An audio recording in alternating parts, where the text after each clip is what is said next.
Lideri Demokratičkog fronta Milan Knežević i Andrija Mandić pobjegli su danas sa suočavanja sa Aleksandrom Sinđelićem, svjedokom saradnikom u slučaju pokušaja terorističkog napada 16. oktobra, kroz izgovore da im treba vremena da se dodatno upoznaju sa predmetom.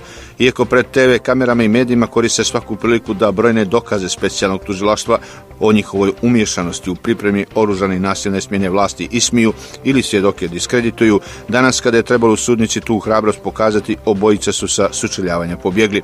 Sučeljavanje je trebalo da bude sa Sinđelićem, koga su lideri fronta javno vrijeđali kad god su to mogli. Onda su pristupili brzopletom planu takozvanog lažnog državnog udara, gdje je uz pomoć jednog ratnog komandanta bivših paravojnih formacija i specijalnog agenta državne bezbjednosti i Crne Gore i Srbije pronađene ova dva nesrećnika Sinđe i Minđe.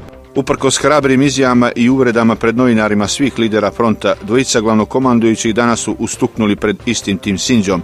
Javnost je ostala uskraćena za odgovor na pitanje zašto je Mandiću i Kneževiću potrebno dodatno vrijeme za upoznavanje sa spisima, kada mjesecima saopštavaju da je optužnica smiješna, da će oni razbucati u param parčad i da jedva čekaju da dokažu da je sve montirano.